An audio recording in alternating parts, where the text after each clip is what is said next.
What's up, Jet fans? The offseason is finally here, and we have seen the legal tampering period to basically the first day of official free agency, the start of the new league year.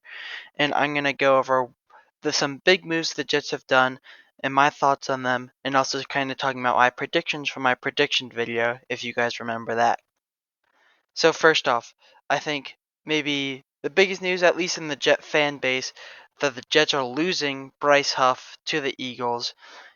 He is becoming the highest paid uh undrafted free agent, like from undrafted free agency to second contract. He's becoming the highest paid. I never like to see Jet homegrown talent go, and I mean that even if they're like terrible. If they were drafted by the Jets or brought into the league by the Jets, it's always sad to see them go, in my opinion. But I will also say, and I think the Jet fan base might be mad at me if when I say this, I don't care that Bryce Huff left from a team building perspective, rather from a personal perspective. I love all the Jets. I'm sure all Jet fans do.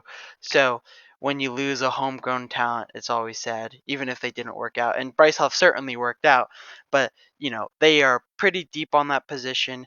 The defensive line is not an issue, and I want to see that money being spent elsewhere, which the Jets kind of did. So seeing Bryce Huff go, although it hurts, he really did. He didn't play every single snap because the Jets are too deep at his position, so it made no sense for him to play at every single snap. And I will say, Will McDonald, if he works out, that draft pick, which I hated at the time, may or may not be a pretty good draft pick, right? I hated this draft pick because the Jets were so deep, because they had people like Bryce Huff, but now they can pay Will McDonald on a rookie contract still, and Bryce Huff can get all of his money, and that's great. But they can have what I hope to be similar production, right? He's a first round pick. Bryce Huff was a undrafted free agent. So what I hope can be similar production from the 15th overall pick. So he better work out.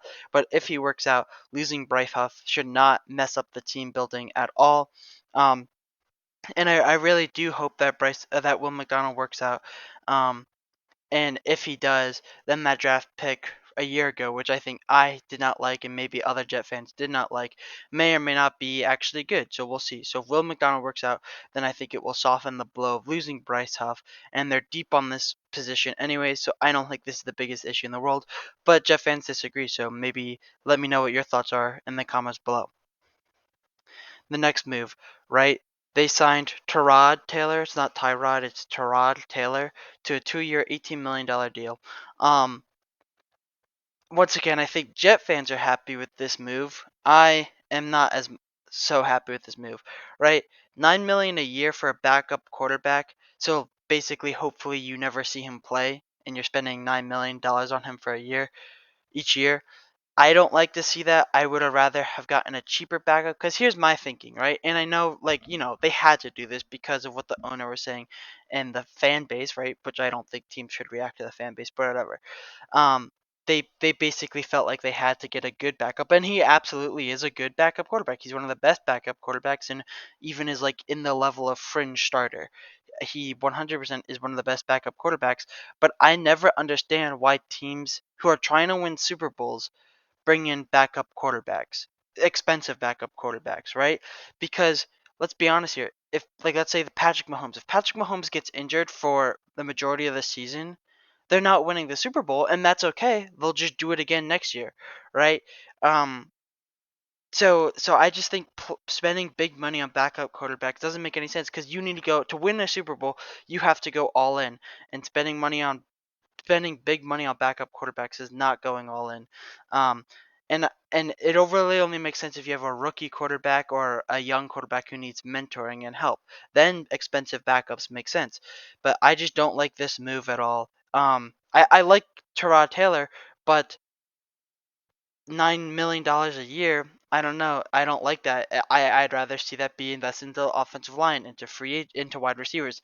And the fact that they got him in the legal tampering period meant that this was a focus. So instead of focusing on offensive line or receivers or any other position you can think of, they focused on the backup quarterback. And no other team should be focused, and no other Super Bowl chasing team should be focusing on the backup quarterback.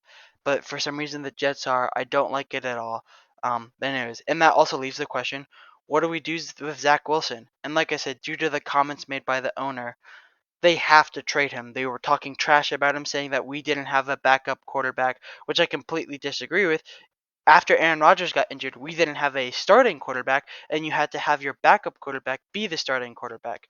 Um, but anyways, and I think Jet fans will be mad at me for saying this, or maybe not. I don't know. But the absolute the owner the comments the owner made us we cannot bring Zach Wilson back because it would be such a locker room issue.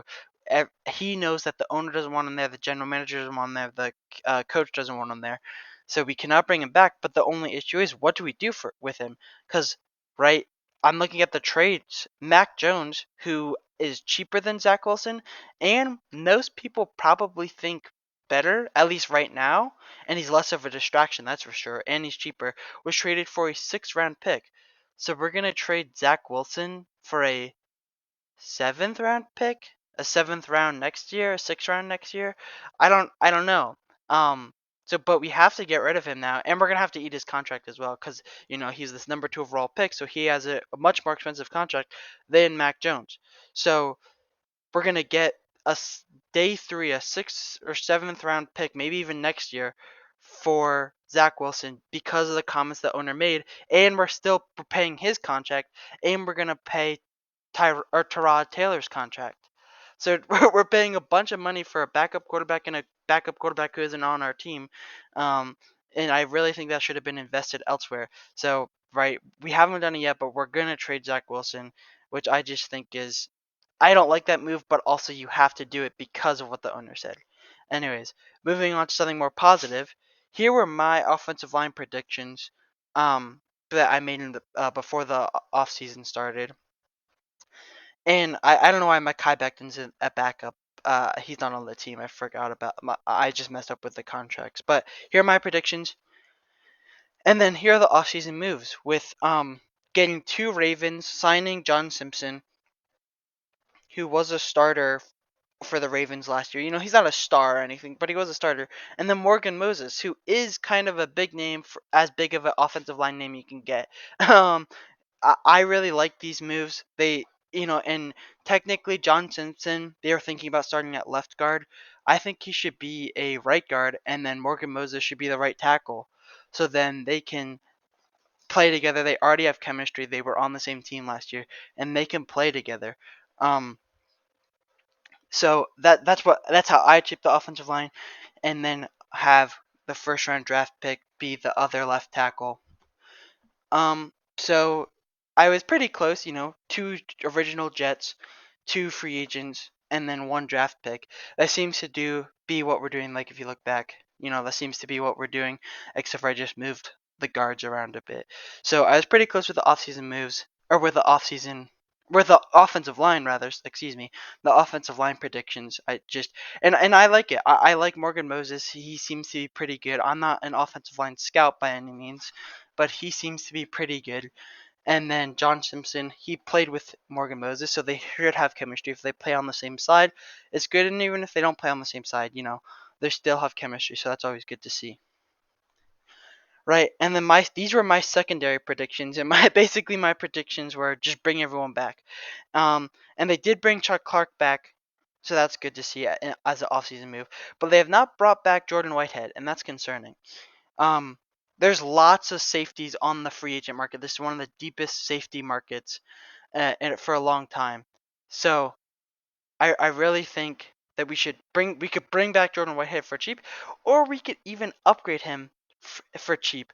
I'd rather bring him back just so they already have chemistry, and like I said, I love Jet guys. I have a bias towards them, you could say, but I think bringing back Jordan Whitehead, they've already played together, and the secondary was dominant. They did get tired because they were on the field for so long last year, but with Aaron Rodgers coming back, I think that this team could be really good. Just bring everyone back. Jordan Whitehead should be able to get a good contract because it's such a deep safety free agency. And if not, you could even upgrade that position, which I don't think it needed upgrading, but you could if you wanted to. And then with the wide receivers, the Jets have not made any wide receiver moves, right? This was my prediction. Obviously, we haven't gotten a wide receiver free agent yet, and maybe that's something that's going to come in the wave 2, wave 3 free agents. Or you could technically do a later draft pick. I would not like to see that. I'd rather have him get a free agent. But you could do a draft pick, but I'd rather see them get a free agent. Lots of the big money wide receivers were retained by the team, which I think messed the Jets up a bit. But I think there are still free agents out there that the Jets could get. And they have the money to spend on wide receiver because they didn't retain guys like Bryce Huff. So I don't know. Those are basically just the big moves and some of the moves that I want the Jets to make. And hopefully this picture won't be as cursed as it is now. With the moves that the Jets are making. I like the moves, right? I think they have basically rebuilt their offensive line if the first round pick this year works out, whoever that may be. If that works out, I would say this offensive line, it's not great. Joe Tippmann is unproven as of now. Elijah Vera Tucker gets injured easily. John Simpson isn't a big name. Morgan Moses is a big name, but anyways. But their offensive line is solid, and that's what you need. You need a solid offensive line. Then Breece Hall can maybe run a lot better. Aaron Rodgers won't get injured. And I guess even if he gets injured, you have Tyrod Taylor. Anyways, guys, let me know what you think about this free agent moves. What moves the Jets should make, right? Because free agency is not over. There's still some names out there. So let me know what you guys think should happen, and maybe I'll make a video after the free agency leading up to the draft. Thanks for watching. Bye.